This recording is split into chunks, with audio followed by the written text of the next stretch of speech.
یہ رمضان کا پڑوسی ہے اور رمضان کا مقدمہ ہے۔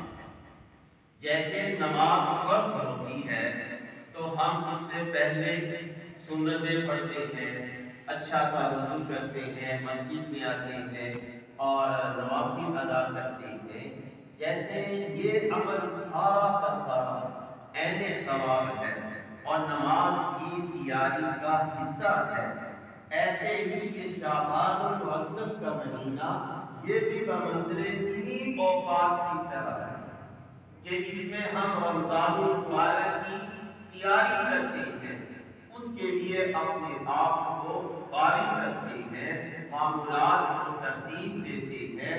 اس وجہ سے نبی صلی اللہ علیہ وسلم اس مہینے میں بکثرت روزے رکھا کرتے ہیں۔ چنانچہ حضرت اسامہ بن زید رضی اللہ تعالی عنہ سے روایت ہے، فرماتے ہیں کان احب الی رسول اللہ صلی اللہ علیہ وسلم ان یصوم شعبان ثم یصوم رمضان۔ حضرت زید بن اسامہ فرماتے ہیں کہ نبی کریم صلی اللہ علیہ وسلم کو شعبان کے روزے بہت محبوب ہوتے تھے، اتنی کثرت سے روزے رکھتے کہ رمضان المبارک کا مہینہ شروع ہو جاتا۔ حضرت عائشہ صدیقہ بھی فرماتی ہیں کہ آپ صلی اللہ علیہ وسلم جمعے اور اتوار کا روزہ رکھتے اور پھر آپ سب سے زیادہ کثرت سے روزہ رکھتے تو شعبان المعظم کا مہینے کا روزہ رکھتے۔ وہ فرماتی ہے ہم بھی اپنے سال کے روزے پچھلے سالوں کی جو ہمارے روزے رہ جاتے تو میں بھی شعبان کے اندر ہی روزے رکھتا کہ مجھے بھی پتا ہوتا کہ آپ صلی اللہ علیہ وسلم بکثرت اس میں روزہ رکھتے تھے تو میں بھی روزہ رکھ لیتی۔ اس لیے شعبان کے اندر بکثرت روزہ رکھنا یہ نبی کریم صلی اللہ علیہ وسلم کی سنت ہے۔ کیوں؟ یہ نفلی روزے تھے، جیسے نماز سے پہلے نوافل اور سنتیں ہوتی ہیں، ایسے ہی رمضان سے پہلے یہ نوافل اور سنتیں ہیں۔ جیسے نوافل اور سنتیں یہ فرض کے لیے کفارہ کرتی ہیں، ایسے ہی یہ شعبان کے روزے بھی یہ رمضان المبارک کے روزوں کے لیے کفارہ کرتے ہیں کہ رمضان کے روزوں میں جو کمیاں کوتاہیاں رہ گئی تو اللہ تعالیٰ ان نوافل کی وجہ سے وہ ان کوتاہیوں کو ختم کر دیتے ہیں۔ اور ایک وجہ یہ بھی ہے کہ اس مہینے میں آدمی کے اعمال اللہ کے ہاں پیش ہوتے ہیں۔ چنانچہ رسول اللہ صلی اللہ علیہ وسلم نے ارشاد فرمایا هو شهر ترفع فيه الاعمال فاحب ان ترفع عملي وانا صائم۔ آپ نے فرمایا کہ شعبان المعظم کا مہینہ ہے، اس میں اعمال اللہ کے ہاں پیش کیے جاتے ہیں اور میں پسند کرتا ہوں اس بات کو کہ اللہ کے ہاں میرے اعمال پیش ہوں اور میں روزے سے احادیث کے ذخیرہ میں غور کرنے سے پتہ چلتا ہے 3 مواقع ہیں جہاں اللہ کے سامنے اعمال پیش ہوتے ہیں۔ ایک روزانہ کی بنیادوں پر فجر اور عصر کی نماز کے بعد فرشتے جب جاتے ہیں، دنیا تبدیل ہوتی ہے تو فجر اور عصر کی نماز کے بعد اعمال اللہ کی بارگاہ میں پیش ہوتے ہیں۔ پھر دوسرا حدیث میں آتا ہے کہ سوموار، پیر اور جمعرات کو بھی آدمی کے اعمال اللہ کی بارگاہ میں پیش ہوتے ہیں۔ تیسرا موقع یہ ہے شعبان المعظم کے اندر بھی آدمیوں کے اعمال بارگاہ الہی میں پیش ہوتے ہیں۔ چنانچہ آپ صلی اللہ علیہ وسلم ارشاد فرمایا کرتے فجر اور عصر کی نماز کے بعد تھوڑا سا ذکر کر لیا کرو، اس لیے کہ جب فرشتے جائیں اور اللہ پوچھتے ہیں میرے بندے کو کس حال میں چھوڑ کر آئے تو فرشتے کہتے ہیں اے اللہ وہ آپ کی تسبیح کر رہے تھے۔ ایسے ہی پیر اور جمعرات کو بھی آپ صلی اللہ علیہ وسلم روزہ رکھتے کہ اعمال پیش ہوتے ہیں تو میں روزے کی حالت میں ہوں، اللہ کو مجھ پر رحم آئے۔ اور ایسے ہی شعبان المعظم کے اندر وقت نہ معلوم کس دن اللہ کے ہاں اعمال پیش ہو اور میں روزے کی حالت میں ہوں۔ احادیث کے اندر اس بات کی تعین نہیں کہ وہ کون سا دن ہے شعبان کا جس میں اعمال پیش ہوتے ہیں، لہذا پورے مہینے میں آدمی کو بکثرت روزے رکھنے چاہیے۔ تو میرے بھائیوں، یہ شعبان المعظم کا مہینہ ہے۔ اگر ہم پورے مہینے کے روزے رکھنا آج ایک مسلمان کے لیے دشوار ہے کہ کہیں ایسا نہ ہو کہ وہ شعبان المعظم کے روزے رکھ لے اور اللہ کے چھوڑ دے۔ طبیعتوں نے اب وہ طاقت نہیں رہتی۔ اب حکم یہ ہے کہ ایسا کرو کہ آپ ایام 20 کے 3 روزے رکھیں، 13، 14 اور 15۔ چاند کی 13، 14 اور 15 کا روزہ رکھ دو۔ ایک دن کا روزہ انشاءاللہ 10 روزوں کے برابر ہے کہ من جاء بالحسنۃ فلہ عشر امثالها۔ ایک نیکی کا وزن وہ 10 نیکیوں کے برابر اللہ دیں گے۔ تو ایک روزہ 10 روزوں کے برابر ہوا۔ 3 روزوں سے انشاءاللہ تعالی آدمی کو پورے مہینے کے روزوں کا ثواب مل جائے گا۔ سبحان اللہ۔ میرے بھائیوں، سنتوں کے اندر اللہ کا قرب ہے اور سنت کے خلاف اعمال میں اللہ سے دوری ہوتی ہے۔ کو ثواب تم لوگ سمجھتے رہو، اللہ کے ہاں وہ عمل قبول نہیں ہوتا۔ اب دیکھیے، لوگ رجب کو 27 رجب کو عبادت کرتے ہیں، روزہ رکھتے ہیں، حالانکہ احادیث مبارکہ میں 27 رجب کو روزہ اور عبادت کا کوئی تذکرہ نہیں۔ اپنی طرف سے عبادت نہیں کرتی، عبادت وہ کرتی ہے جو اللہ کے رسول صلی اللہ علیہ وسلم سے ثابت ہے۔ کہنے کو تو لوگ کہیں گے بھئی یہ کون سی حرج کی بات ہے کہ ہم 27 رجب کو عبادت کر لیں، روزہ رکھ لیں۔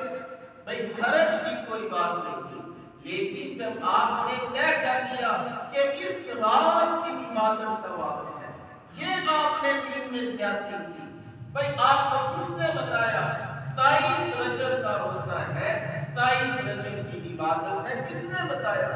نبی صلی اللہ علیہ وسلم نے تو کوئی ایسی بات ارشاد نہیں فرمائی کہ آپ 27 رجب کا روزہ رکھو، عبادت کرو۔ جن راتوں کی عبادت ہے اس میں وہ لوگ نہیں کرتے۔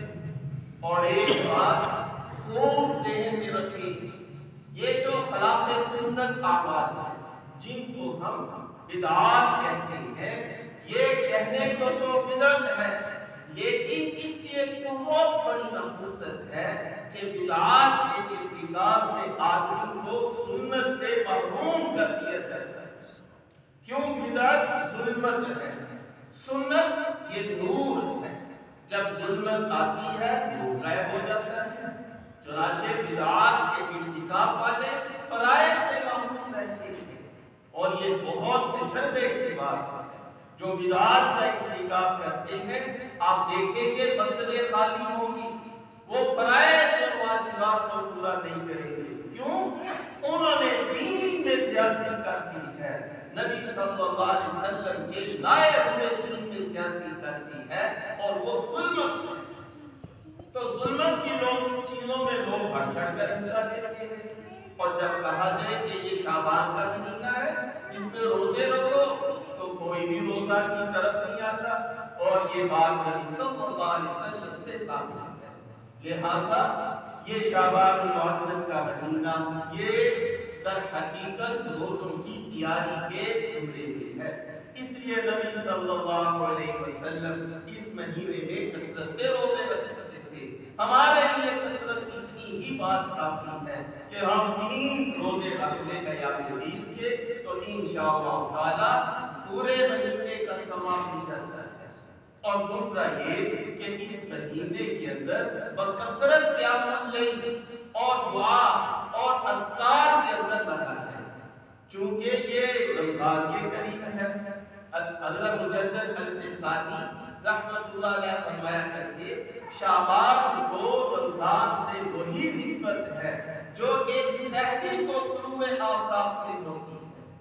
جب سحری کا وقت ہوتا ہے اور صبح صادق ہوتا ہے، سورج تو نہیں نکلتا، لیکن اس قرب کے اتصال کی وجہ سے وہ ہمیں سورج نہیں نظر آ رہا، لیکن وہ پردے غیب میں وہ طلوع ہو چکا ہے، جس کی وجہ سے اس کو نام دیا جاتا ہے صبح صادق کا۔ وہ صبح صادق شروع ہو گئی ہے، صبح شروع ہو گئی ہے، اگرچہ حقیقت میں شروع نہیں ہوئی، سورج نظر نہیں آیا تو، لیکن وہ صبح صادق ہے۔ ایسے ہی یہ جو شعبان المعظم کا مہینہ ہے، یہ رمضان کا صبح صادق ہے کہ بھئی اس کے متصل بعد ہی رمضان المبارک کا مہینہ شروع ہونے والا ہے، اس کی اتصال کی وجہ سے اس کی بھی عزت اور احترام ہوتی ہے۔ اب دیکھیے ہماری مسجد ہے، ایک وہ حصہ ہے جہاں ہم نماز پڑھتے ہیں، ایک وہ حصہ ہے جہاں جوتیاں اتارتے ہیں، واش روم بنتے ہیں۔ اب جوتیوں والی جگہ کو بھی ہم مسجد کہتے ہیں اور واش روم کو بھی کہتے ہیں، بھئی اس نے مسجد کے واش روم، یہ مسجد کے واش روم ہے، نسبت مسجد کی طرف دی جاتی ہے، حالانکہ وہ مسجد نہیں، لیکن کیوں مسجد کہا جاتا ہے؟ اتصال کی وجہ سے کہ یہ دونوں متصل ہیں، لہذا اس پورے جزیرہ کو، پورے علاقے کو جو سراؤنڈنگ ایریا ہے، ہم اس کو مسجد کا نام دے دیتے ہیں، حالانکہ وہ جوتیاں کی ہے، واش روم کی ہے۔ کیوں؟ کہ اس لیے کہ اس کی نسبت اصل سے جڑی ہوئی ہے۔ جب وہ چیز سے جڑی ہوئی باعث عظمت ہے اور باعث تقدس ہے تو شعبان کو بھی تو اس سے نسبت حاصل ہے کہ شعبان رمضان کا متصل مہینہ ہے۔ چنانچہ ایک ضعیف حدیث تو ہے، لیکن فضائل کے اندر ضعیف احادیث بھی سن لی جاتی ہے، کہہ بھی لی جاتی ہے، اور نبی صلی اللہ علیہ وسلم نے ارشاد فرمایا رجب کو دوسرے مہینوں کا وہ فضیلت حاصل ہے جو قرآن کو دوسری آسمانی کتابوں پر حاصل ہے، اور شعبان کے مہینے کو دوسرے مہینوں پر وہ فضیلت حاصل ہے جو مجھے تمام لوگوں پر حاصل ہے، اور رمضان المبارک کے مہینے کو دوسرے مہینوں پر وہ فضیلت حاصل ہے جو اللہ کو اپنی مخلوق پر حاصل ہے۔ اللہ کو اپنی مخلوق پر بہت بڑی فضیلت ہے، جوڑ ہی نہیں ہے، تو ایسے ہی رمضان المبارک کا تو جوڑ ہی نہیں ہے، لیکن شعبان ایک عظیم الشان مہینہ ہے، لہذا اس کا تقدس کرنا چاہیے اور اس میں اپنے آپ کو عبادت میں مصروف کر دینا چاہیے، چونکہ رمضان المبارک یہ مقصد اصلی کی طرف لانے والا مہینہ ہے۔ بھئی ہم دنیا میں کیوں آئے؟ کاروبار کرنے کے لیے، تعلیم کے لیے اور گھر بنانے کے لیے، کارخانے اور بینک بیلنس بنانے کے لیے آئے۔ ہمارا دنیا میں آنے کا مقصد اللہ کی رضا ہے، جن کاموں سے اللہ راضی ہو جائے، یہ دنیا میں آنے کا مقصد ہے۔ اس مقصد حقیقی کی طرف ہم سب کو اس مہینے میں آنا ہے، لہذا اس کی تیاری اس مہینے سے شروع کر دیں، اور خاص رمضان کے اندر تو سارے فضول کاموں کو بند کر کے مقصد الہی کی طرف آپ لوٹ آئیں۔ تو میرے بھائیوں، ہمارا دنیا میں آنے کا مقصد اللہ کو راضی کرنا ہے۔ یہ جتنے ہم دوسرے کام کرتے ہیں یہ سب ثانوی درجے کا ہے۔ جیسے ایک آدمی کمپنی کے کام سے وہ غیر ملک میں جاتا ہے اور 3 دن کا اس کا ٹور ہوتا ہے، چنانچہ وہ وہاں جاتا ہے، وہ کہ لوگ اسے پوچھیں بھئی کس کام کے لیے آئے ہو؟ وہ کہتا ہے میں فلاں کمپنی کے اس کام کو سر انجام دینے کے لیے آیا ہوں۔ حالانکہ وہ سوتا بھی ہے، کھاتا بھی ہے، آرام بھی کرتا ہے، دودھ بھی کرتا ہے، وہ یہ نہیں کہتا کہ میرے تو یہ کام ہے۔ اگر وہ ان کاموں کے اوپر لگ جائے تو یقیناً کمپنی کا مالک اس سے ناراض ہوگا۔ میں نے تجھے کوئی کھانے پینے عیش و عشرت کے لیے بھیجا تھا، کس کام کے لیے بھیجا تھا، وہ کام پورا کیا کہ نہیں کیا، وہ اس سے ضرور پوچھے گا۔ ایسے ہی اللہ نے ہمیں راضی کرنے کے لیے اپنی عبادت کے لیے اس دنیا میں بھیجا ہے۔ یہ جو ہمارے دنیا کے کام ہیں یہ تو ضروریات زندگی ہے، اور اس کے لیے ہم نہیں آئے۔ کوئی ہم سے پوچھے کیوں آئے؟ اللہ کو راضی کرنے کے لیے، اور یہ مکان، یہ کاروبار، یہ آرام، یہ سونا، یہ کھانا پینا، یہ تو ضروریات زندگی ہے۔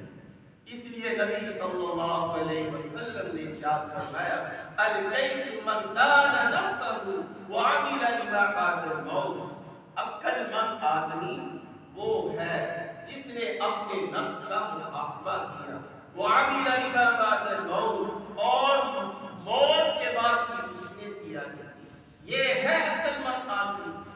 تو بھائیو، یہ جو شعبان المعظم کا مہینہ ہے یہ اسی مقصد کے لیے ہے، بھئی اپنے نفس کا محاسبہ کرے۔ ہر شخص سوچے کہ دیکھو میری 40 سال سے عمر ہو گئی ہے، بوڑھے یہ سوچے میں آج نہیں تو کل میرا بس وقت آنے والا ہے، جوان سوچے کہ میں تو روز خبریں سنتا ہوں کہ نوجوانوں کی فلاں جگہ پر موت ہو گئی، فلاں جگہ پر موت ہو گئی، اور بچے سوچے کہ دنیا میں بچے بھی جا رہے ہیں، آنے کی ترتیب تو ہے، جانے کی کوئی ترتیب نہیں۔ چلو آج نہیں تو کل میرا جانا تو یقینی ہے۔ اپنے گریبان میں سوچے میں نے اللہ کے سامنے اب پیش ہونا ہے۔ دیکھو بزرگ فرماتے ہیں انسان کے دن صرف 3 ہیں، ایک ماضی ہے وہ جو گزر گیا، اور ایک مستقبل جو آنے والا ہے اس کا تو کوئی پتہ نہیں۔ ماضی گزر گیا، وہ ہاتھ سے نکل گیا، اب قیامت کی صبح تک وہ دن کبھی نہیں آئے گا جو ماضی میں گزر گیا۔ آنے والا دن یہ ہمارے ہاتھ میں نہیں ہے، اب ایک ہی دن ہمارے پاس بچا ہے اور وہ ہے آج کا دن۔ بس آج کے دن اپنے آپ کو ایسا تیار کر لو کہ اللہ کے لیے کہ اللہ ہم سے راضی ہو۔ پہلے دوروں کے اندر ایک شخص تھا، اس کے دل میں ایک سوال پیدا ہوا۔ سوال یہ پیدا ہوا میں بزرگان دین کے پاس جاؤں اور اس سے پوچھوں کہ اگر آپ کو پتا چلے کہ کل آپ کا آخری دن ہے موت کا تو آپ کیا عمل کریں گے؟ اس کا مقصد یہ تھا کہ مجھے کوئی وظائف مل جائیں گے، استغفار مل جائے گی، اللہ کو راضی کرنے کے اعمال مل جائیں گے۔ چنانچہ یہ عمل لے کر، سوال لے کر بزرگان دین کے پاس چلا گیا۔ کسی نے کچھ بتایا، کسی نے کچھ بتایا۔ علی بن المدانی یہ امام بخاری رحمۃ اللہ علیہ کے استاد ہیں، امام بخاری نے ان سے حدیث کی ہے۔ چنانچہ وہ شخص ان کے پاس چلا گیا، کہنے لگا حضرت میں یہ سوال کرتا ہوں، آپ کو پتہ چلے کل آپ کی زندگی کا آخری دن ہے، آپ کیا عمل کریں گے؟ تو وہ برجستہ کہنے لگے میرے عمل میں کوئی تبدیلی نہیں آئے گی۔ بڑے حیران ہوئے، میرے عمل میں کوئی تبدیلی نہیں آئے گی، میں جیسے آج عمل کر رہا ہوں ویسا ہی اس دن عمل کروں گا، مجھے میرے اعمال میں تبدیلی نہیں آئے گی، اس لیے کہ میں نے ہر دن یہ سوچ کر رکھا ہے کہ یہ میرا آخری دن ہے۔ میں نے اپنی وصیتیں بھی لکھ دی ہیں، میں نے لوگوں سے معاف بھی اپنا کروا کے رکھا ہوا ہے، معاملات بھی میرے سب کلیئر ہیں، میں نے نمازیں بھی اپنی سب ادا کر رکھی ہیں، فرائض کی ادائیگی بھی ہے، تو میرا ہر دن اس بات کے اوپر ہے کہ میرا کل آخری دن ہے، تو میں تو کوئی زائد عمل نہیں کروں گا۔ تو بس بھائیو یہ ہے حقیقت اصل کی کہ ہماری زندگی آج ہے کل کا کوئی پتہ نہیں، بس آج اپنی زندگی کو ایسا بنا لو کہ بس اللہ راضی ہو جائے۔ دنیا تو وہ ہے جو مقدرے جو اللہ نے لکھ دیا ہے، نہ ہم اس سے زائد دے سکتے ہیں نہ کم ہو سکتا ہے۔ ساری دنیا کی طاقتیں مل جائیں، ہم سے روزی کا ایک لقمہ تو کیا ایک دانہ بھی چھین نہیں سکتے۔ جو مقدر میں ہے وہ تو مل کر کرنا ہے، لہذا اب آخرت بقدر مشقت ہے، آخرت کے لیے جتنی مشقت کرو گے اللہ تعالیٰ اتنا راضی ہوں گے۔ لہذا بھائیوں کاروباروں سے منع نہیں کیا جاتا، لین دین کے معاملات سے منع نہیں کیا جاتا، اس سے منع کیا جاتا ہے ان کے اندر دل نہ لگاؤ۔ ہر شخص سوچے کہ دنیا سے چلا جانا ہے تو میں اللہ کے سامنے کیا پیش کروں۔ جب یہ سوچ پیدا ہوگی عمل کی توفیق بھی اللہ تعالیٰ دے دے گا۔ جب یہ سوچ پیدا ہو جائے گی اللہ کے سامنے جانا ہے، بڑے چلے گئے ہیں بہت تھوڑے سے باقی ہیں، تو میرا بھی وقت آنے والا ہے۔ چنانچہ آپ صلی اللہ علیہ وسلم ارشاد فرمایا کرتے اکثروا ذکر حاصل اللذات الموت، یہ لذتوں کو توڑنے والی چیز موت ہے، اس کو کثرت سے یاد کرو۔ جب کثرت سے یاد کرو گے انشاءاللہ تعالی اعمال کی توفیق بھی ملے گی۔ تو بھائیوں اس مہینے کو بھی آپ اپنی زندگی کا یہ سمجھے کہ آخری چانس مل رہا ہے۔ جب آخری چانس ہے تو پھر عمل انشاءاللہ خود بخود پیدا ہو جائے گا۔ صلاۃ اللیل کی پابندی کی جائے، تہجد کی نمازوں کی پابندی کی جائے، ذکر اللہ کی کثرت کی جائے، سبحان اللہ و بحمدہ کثرت سے پڑھا کریں۔ نبی کریم صلی اللہ علیہ وسلم نے ارشاد فرمایا من قال سبحان اللہ و بحمدہ مئۃ مرہ غفرت له ذنوبه ان كان مثل الزبد البحر، جو شخص 100 دفعہ سبحان اللہ و بحمدہ پڑھتا ہے تو اللہ رب العالمین اس کے سارے گناہوں کو معاف کر دیتے ہیں، اگرچہ وہ سمندر کی جھاگ کے برابر ہو۔ ایک اور حدیث میں نبی کریم صلی اللہ علیہ وسلم نے ارشاد فرمایا کلمتان خفیفتان علی اللسان ثقیلتان فی المیزان حبیبتان الی الرحمن سبحان اللہ و بحمدہ سبحان اللہ العظیم۔ دو کلمے ایسے ہیں جو زبان پر بہت ہلکے ہیں اور ترازو کے اندر تولنے میں وہ بہت بھاری ہے اور اللہ کو بھی بہت محبوب ہے۔ وہ کلمے کون سے ہیں؟ سبحان اللہ و بحمدہ سبحان اللہ العظیم، یہ وہ کلمے ہیں۔ تو بھائیوں اس کی کثرت کرو، ذکر اللہ کی کثرت کرو۔ ہم دین سے تب دور ہوتے ہیں جب ہمارے دل اور زبان یہ اللہ کے ذکر سے خاموش ہے۔ چنانچہ شیطان کیا کرتا ہے اذا استحوذ علیہم الشیطان فانساہم ذکر اللہ، جب شیطان انسان پر غلبہ پا لیتا ہے سب سے پہلے ہینڈز اپ کرنے کے لیے کہیں اس کے پاس ہتھیار تو نہیں، اس کو سب سے پہلے ذکر اللہ سے غافل کرتا ہے۔ جب ذکر اللہ سے غافل تو پورے دین سے غافل ہے۔ لہذا یہ ذکر اللہ یہ شیطان کے خلاف آپ کا ہتھیار ہے، اس ہتھیار کو مضبوطی سے تھامے رکھو۔ لہذا چلتے پھرتے ان ذکروں کا ورد رکھنا چاہیے، اس سے انسان انشاءاللہ تعالی دین کے قریب آتا ہے۔ تو بہرحال میرے بھائیوں یہ بڑی قیمتی راتیں ہیں اور 15 شعبان بھی آنے والی ہے انشاءاللہ تعالی۔ آئندہ جمعہ المبارک 15 شعبان کی فضیلت پر عرض کروں گا۔ تو بہرحال یہ مہینہ بڑا قیمتی ہے، ایام بیس کے روزے رکھے، اللہ کا ذکر کرے، کثرت سے صلاۃ اللیل کا اہتمام کرے، انشاءاللہ تعالی یہ مقصد حیات کے اوپر آئیں گے تو اللہ تعالی رمضان المبارک ہمارے لیے آسان فرما دے گا۔ وآخر دعوانا الحمدللہ۔